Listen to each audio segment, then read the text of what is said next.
Clapham attack. Man arrested for allegedly helping good-natured Geordie prankster.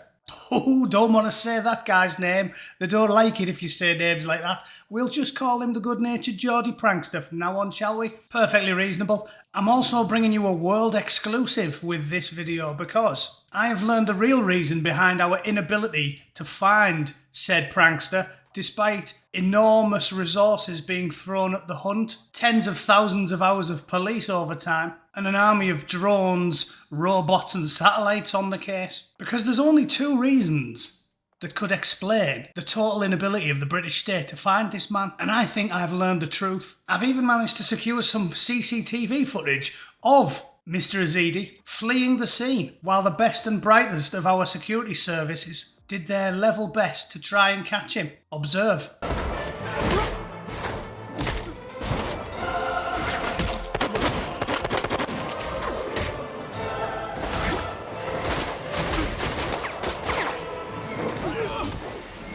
Yes, it turns out the attacker has indeed been imbued with the powers of the X gene, and as a result is able to teleport through time and space like fellow mutant fugitive Nightcrawler.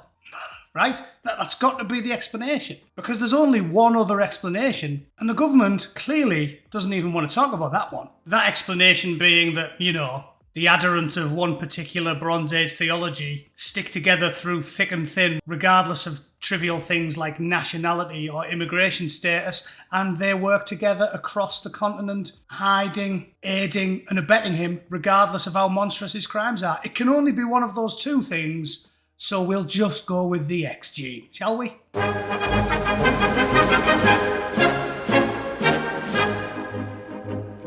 Okay, ladies and gentlemen, this is a great story. We all saw this coming because, if you don't remember, the Paris attacker, Simon Allen, he was found in Molenbeek 5 months after committing a horrific atrocity in Paris.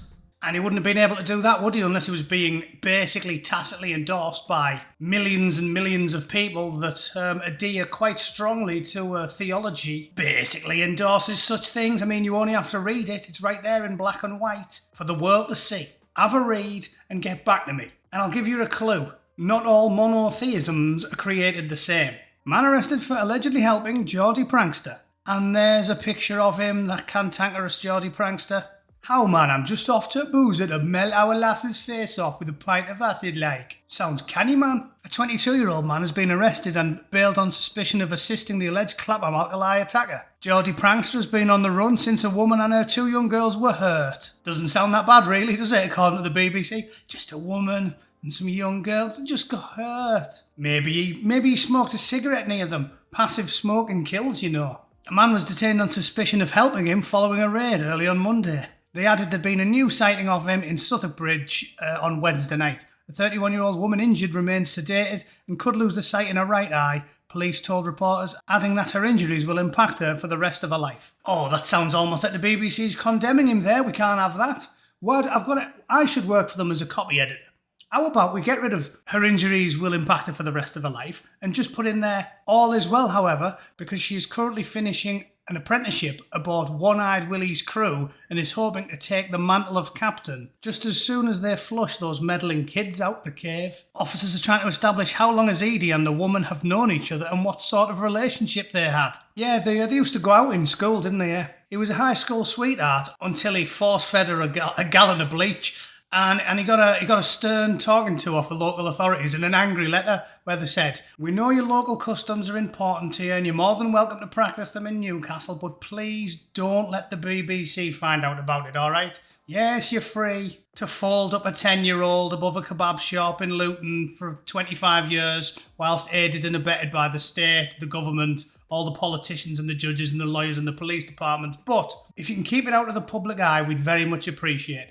Thanks very much." If people are harbouring Azidi, they do potentially commit an offence, and we take that very seriously and we will take action. until we go to interview them and then we realise that they don't look anything like the angry Bootneck or any of his ginger friends. And if we realise that they've got a bit of a tan and a nice wiry beard, we will be forced to apologise, give them a packed lunch and send them on their way, furnished with directions to the nearest hardware store and a nice alkali-proof thermos for carrying their purchases in. Last sighting of Azidi, a convicted sex offender, thought to be from Newcastle, man, had previously been Tower Hill Underground Station. They neglected to mention there that he only got given asylum after he'd committed the sex offences, right? Just left that little tidbit out. Can I stay? No, you can't. I've just committed a sex offence. Oh, well, why didn't you say so? We'll get you a nice bungalow across from the local primary school, mate. Cheers. Investigators are trawling through hundreds of hours of CCTV. Yes, because you can't move for cameras in the UK. It's ridiculously authoritarian.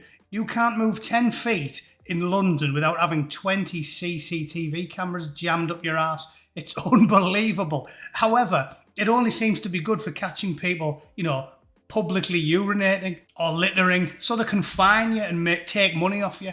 But actual crimes, when the people don't look like they want them to look, seems like it's pretty useless for catching people who do things like that. Yeah. The focus of the investigation remains London and Newcastle. Yeah, because the Paris attacker was found in Paris, wasn't he? Yeah. I'll tell you what I'd do if I was a Geordie. A relatively new Geordie, but a Geordie nonetheless. You know what I'd do? The first thing I'd do is go all the way back to Newcastle, put on a Newcastle United football shirt, and then go and sit in the North Stand at the Sports Direct Arena with a big sign saying, "I'm here to eat pies and melt faces, and I'm all out of pies." Mr. Aldworth added it would be difficult for someone to move around London for several days without being picked up by CCTV. Yeah, but what if your police activists and the College of Policing and all the judges and lawyers are all activists who don't really like prosecuting people that look a certain way? What if that's part of the problem? I mean, I'm just throwing it out there. Do you think they're actually trying? Because it doesn't seem like they are. And the most important point I want to make is simply this. Prior horrific events have proven that the adherents of one specific religious ideology stick together through thick and thin. A French regular at Alan's legendary snack bar is just as into it as a German, a Spaniard, or an Englishman. They have far more in common with each other than they do with French, German, and Englishmen who aren't regulars at Alan's. You know this to be true, and I know this to be true. In fact, everybody with a hole in their arse knows it to be true. That's why it's so difficult to catch these people, and that's why maybe, just maybe, it's a terrible idea to import hundreds of thousands of illiterate fighting-age men from some of the worst nations on earth when they all practice one very specific ideology, not very tolerant of Western ideals like freedom and tolerance and women's rights and girls being allowed to vote, go to the beach in a bikini and not have to gamble through the sand with a bin liner stapled to their heads. I'm just putting it out there. But let me know what you think. If you think I'm being completely unfair and very, very, very, very devout religious people are more likely to listen to whichever Home Secretary's been installed that month rather than their revered holy texts, let me know. Let me know. I wish I had your confidence in the charm and charisma of our politicians, but because I haven't got the IQ of a pull-along duck, sadly I lack your confidence in our leaders. However, maybe you'll talk me out of my narrow-minded opinions. Good luck with that. Thanks for viewing. See you all very soon. Toodle pip. Cheers.